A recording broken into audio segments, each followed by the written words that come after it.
Hey, everybody.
Hey, everybody. Tracy Brown here. Thanks so much for joining me today on this episode of Momentum. Let's build momentum to interrupt or end race based hatred and violence. And every Monday, come hang out with me. Now, tonight we're at a different time. We're at 9:30 p.m. Central Time. Um, Partially to try something a little new, and partially because it's lining up to be a crazy week, and I wanted to be live, but trying to do it at 8 p.m., which is the regular time, was really challenging. So it's like, wait a minute, folks on the West Coast have said to me that they don't get to watch live because they're in transit or they're in at dinner. So let's try a little bit later and see what feedback we get from the folks on the West Coast. And of course, that means it's much later for folks on the East Coast or in other time zones east. So we're just going to try it out. Just hang with me tonight. Let's see what happens. So if this happens to be your first time being exposed to Momentum, is a very quick series, like 15 minutes or around that, couple minutes more, couple minutes less, where I just focus on one thing, one tip, one technique, one idea that you can use to remind you, inspire you, or educate you related to being someone who takes action.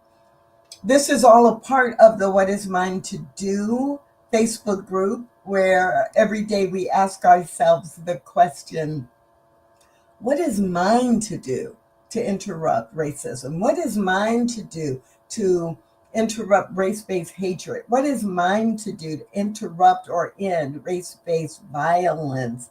And it is just one aspect of my overall work with inclusion and respect and unity. And but with the What Is Mine to Do group, we focus specifically on race-based hatred and violence. So with that very brief overview, let me dive into what we're going to focus on today.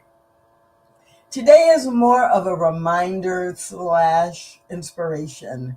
Maya Angelou wrote, you may encounter many defeats, but you must not be defeated. Right? You may encounter many defeats, but you must not be defeated. And this has so much relevance to this conversation about interrupting or ending race-based hatred and violence. Because when you think about it, it can be a really, really, really, really big issue because it is happening. Race-based hatred and race-based violence happens, lots of places, and it often feels like there's nothing that I can do about it, right? I'm just one person. But in the What Is Mine to Do group, we say, there are lots of places you can go to be a part of a group or a collective experience or protest, and we encourage you to do that. But you also need to develop the ability to have conversations with the people you come into contact with wherever you find yourself, at work, at home, in your neighborhood, at the grocery store, at church, at a conference. And so if each one of us takes responsibility for having the conversations that interrupt inappropriate behavior or unhealthy behavior or harmful and discriminatory behavior, then we can make a difference, all of us together. So when we're doing that, especially individually, that it can feel like I'm not making a difference. Oh, I've brought it up. I've said it's not okay, but this person I work with still continues to tell jokes. We might feel like we're a little defeated. We're not making a difference. Or we are speaking up with our family and providing education, and then also setting some clear boundaries for when you're in the room or when you're present at a family event. And it may feel like, yeah, and that worked with 3 people, but my great uncle over here, he still uses the N word. And so it can feel a little like a defeat. But Maya Angelou reminds us you may encounter a lot of defeats, but that doesn't mean you allow them to defeat you. It doesn't mean you stop doing the work. It doesn't mean that you assume you're not having an impact, because there are so many people who actually are being affected in a positive way by what you're saying or what you're modeling. Example, a couple of years ago, I was having a conversation with a young woman, and she had been very frustrated with her family's events and family gatherings. Like during the holidays, everybody gets together, or everybody comes together to celebrate a birthday. And she was very disturbed that many people in her family used the N word or would tell jokes that were very stereotypical in a negative way, or would, just say things that she felt were racist or that were harmful, and there were stereotypes based on race. And so she mentioned, first she didn't do anything, or she mentioned to 1 or 2 people in one-on-one conversations, hey, I really don't like this, but she never really took a stand. So there was a family event, and she took a firm stand and, got up, got some courage, and just made an announcement to the family that, she felt that the N word was really offensive, and um, she was asking everyone not to use it anymore. And she got laughed at the first time, and she got ignored the first time. And the second time, there were a couple of people who said to her that they really appreciated that she spoke up because they felt the same way, but they were too scared to say anything. So that gave her some encouragement. And then the next time she said it again, and she said, I'm really serious. I'm really serious. Not in my presence. This is not acceptable. And so, some people still, try to give her a hard time about it. But then, 1 or 2 times later, big holiday event, what she noticed was that in her presence, no one used the N word. And the reason she noticed it was because she was in one room watching TV, And there were some folks who were in like the kitchen or dining room nearby, and she heard the word being used, but not in her immediate presence. And she realized, oh, it is having an impact, because before it wouldn't matter. They would have been using the M word loudly, or they would have been right here in the room, but they went to a different room to respect her boundary. Now, all of this took almost a year before she noticed it really was having an impact, except for after the very first or second time when a couple of relatives said they appreciated it, but they would never have done it. And it's like, oh, it felt like small defeats. They're not getting in line right away. They're not saying, oh, hey, Tracy, that's a great idea. We're just not going to say the M word anymore, right? They didn't say anything like that. But in a year-ish, it did have an impact. And she realized they may not change their behavior when they're with other people, but at least she had stood her ground. So she was not defeated, and it made a difference. And I will add that she did share that a couple more of her relatives said to her, not only did they respect her for setting that boundary, but it made them think.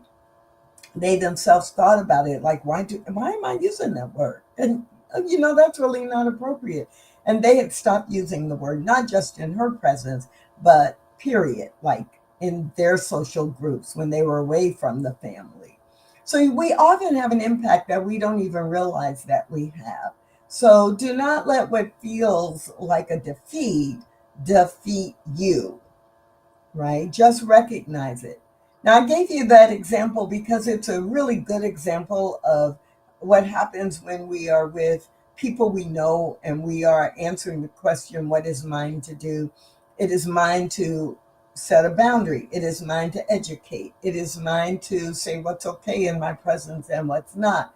It's okay to, it's okay. And in fact, it's important for me to hold to my standards. And it's important for me to educate people when I can. But what happens that also often feels like defeats is when what's going on is bigger than just my personal relationships or the people I personally come into contact with. So, the collective experience, when there are legislative setbacks or when corporations cut back on their previous commitments, when organizations that have a nationalist agenda and maybe even incite violence that's race-based. Those kinds of things that are happening collectively also feel like defeats. Been doing this work, I'm committed to this, and it doesn't seem like it's working. Well, some people will say, it's working because people are resisting so strongly. So that now is not the time to give in or give up. But you also have to believe and trust that if you stop doing what you're doing, then it will get even worse. So don't let those collective or societal situations that feel like defeats, do not let them defeat you. So we're going to this week keep that in mind, that we may encounter many defeats as we commit to interrupting or ending race-based hatred and violence. But we will not let those defeats or those failures or those disappointments distract us or block us from continuing to do the work. So if this is helpful to you and you'd like ideas throughout the month, then please join us over at the Facebook group on What Is Mine to Do on Facebook, in a public Facebook group where you can add your suggestions. You can help educate other members of the group, and be inspired and educated by everyone else. My name is Tracy Brown. I am so glad that you joined me today, and it's time for us to build momentum.